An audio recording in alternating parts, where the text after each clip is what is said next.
Welcome back to The Explainer. Let's just jump right in today because we're taking a spatial tour through, honestly, one of the most intricate pieces of biological architecture on the planet, the human skull. If you think of the brain as this highly advanced supercomputer, well, the skull is the meticulously engineered chassis that not only protects it, but handles an absolutely impossible amount of complex wiring going in and out. Okay, let's dive into this. So, quick question. When you picture a human skull, do you imagine a solid, impenetrable helmet of bone? It's a super common misconception, actually. We tend to think of it as this completely unbroken vault. But the reality? The reality is far more surprising. Your skull is actually a lot more like Swiss cheese. Seriously, it is riddled with strategically placed holes and tunnels. And thank goodness for that, because without these specific pathways, our brains would literally be completely isolated from our bodies. We wouldn't be able to see, smell, move our facial muscles. We wouldn't even be able to regulate our heartbeats. Now, to understand how this all works, we need to quickly ground ourselves in just a tiny bit of anatomical terminology. Don't worry, it's really straightforward. When anatomists talk about these openings, we generally refer to foramina, which is just plural for foramen, basically meaning a hole or a passage, and fissures, which are more like narrow clefts or gaps. These foramina and fissures are absolutely crucial passageways. They allow the transmission of nerves, blood vessels, and other vital structures right across the boundaries of our head and neck. So here's our tour map for today's explainer. 1. The skull's secret highways. 2. The grand central station. 3. Framing the face. 4. The eye's command center. And 5. Tears and tiny tunnels. All right, starting with section 1, the skull's secret highways. When you think about the big picture of this biological infrastructure, you start to realize that these openings, they aren't just random holes punched into bone. No way. They are highly, highly strategic. Just mapping out how many there are across the front of the face alone reveals this massive, vast network. And across the entire skull, these foramina and fissures are deliberately located throughout the cranial fossa, inside the skull, the orbits that hold our eyes, the nasal cavities, you name it. They basically serve as a precise, highly organized transit network connecting our internal control center to the outside world. Moving on to section 2, the grand central station. Now, every major transit network has a main hub, right? And our skull's absolute largest opening is the foramen magnum. It's located right at the base of the skull in the occipital bone.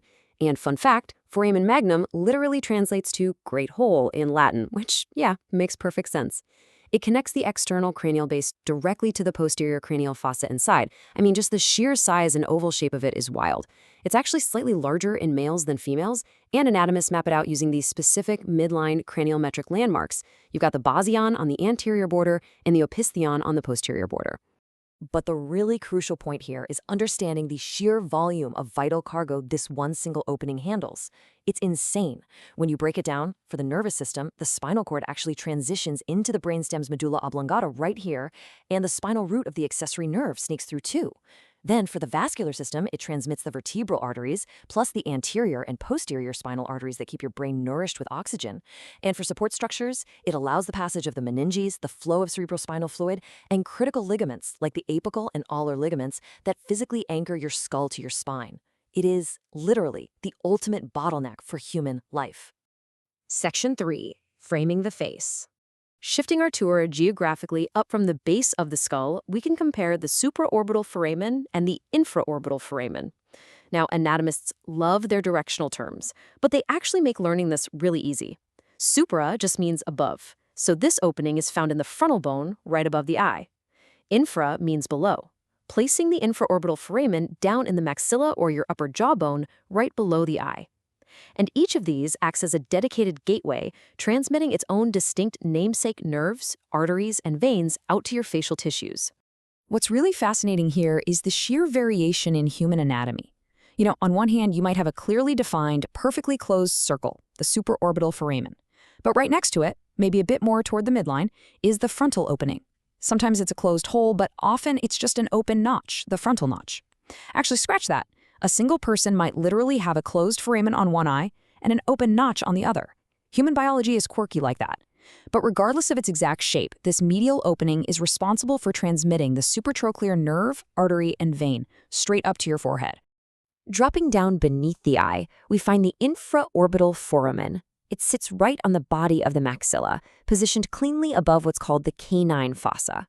It connects the orbit to the outside world, and its main job is transmitting a major branch of the trigeminal nerve, specifically the maxillary nerve, or cranial nerve V2, along with the infraorbital blood vessels. All right, section 4, the eye's command center. If we zoom all the way into the deep, complex structures at the very back of the eye socket, we find two absolute heavyweights of cranial anatomy sitting right next to each other. Deep at the apex, connecting the orbit directly into the middle cranial fossa, we have the optic canal. And then just lateral to that is the much larger, gap-like superior orbital fissure. What's incredible to me is that both of these are partially covered by a fibrous ring called the common tendinous ring, or annulus of Zinn. This ring is the literal physical anchor point where the four recti extraocular muscles, the ones that actually move your eyeball, originate. Now, the amount of neurological traffic passing through the superior orbital fissure is just staggering. This narrow little gap, which is formed between the wings and body of the sphenoid bone, transmits an entire suite of cranial nerves dedicated solely to eye movement and sensation. We're talking the oculomotor nerve, the trochlear nerve, multiple branches of the ophthalmic nerve like the lacrimal and frontal nerves, and the abducens nerve.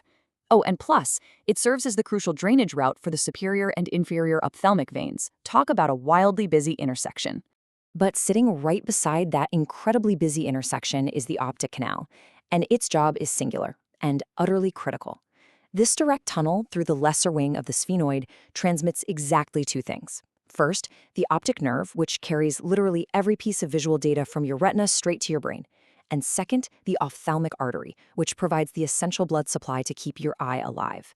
Without this one specific, tiny canal, the absolute miracle of human sight simply wouldn't exist. Kind of blows your mind, right? Section 5. Tears and tiny tunnels. Let's take some of these complex Latin terms and link them to some highly relatable everyday human plumbing. You know that little spot near the inner corner of your eye? Well, that is the nasolacrimal canal. It's a relatively short passageway formed precisely between three bones: the lacrimal bone, the inferior nasal concha, and the maxilla. And its entire job, its sole purpose, is to transmit a structure called the nasolacrimal duct straight from the orbit down into the inferior meatus of the nasal cavity. So why does that matter to you? Well, the source text provides this perfect little quote, noting this duct is responsible for, quote, allowing tears to drain into the nasal cavity. This is that aha moment. Have you ever wondered why your nose starts to run when you cry? Well, it isn't snot. It's an overflow of your own tears draining right through this exact nasolacrimal canal directly into your nasal passages. It's pure, elegant biological plumbing in action. Before we wrap up, let's progressively zoom in on the medial wall of the orbit. There are these tiny little passageways, the anterior and posterior ethmoidal foramina. They sit right on the border between the ethmoid and frontal bones. And look, even though they are incredibly small, they are essential localized routes. They transmit their respective ethmoidal nerves, arteries, and veins to support the surrounding sinus tissues. Finally, to complete our spatial mapping of the eye's transit system, we have the inferior orbital fissure. Found in the floor of the orbit, this cleft-like opening sits below the superior orbital fissure. It uniquely connects the orbit down to the infratemporal and pterygopalatine fossae, and it actually joins the pterygomaxillary fissure at a clean right angle, deep inside the skull. Which leaves us with a final, slightly provocative thought to chew on today. We've just mapped out this incredibly intricate, fragile transit hub made completely of bone. But consider this. What happens to the delicate balance of our senses, our vision, or our facial movements when just one of these microscopic biological highways experiences a roadblock, some swelling, or a trauma? It really makes you marvel at the perfection and, frankly, the vulnerability of your own anatomy. Thank you so much for exploring the human skull with me today. Stay curious, keep learning, and I'll catch you on the next explainer.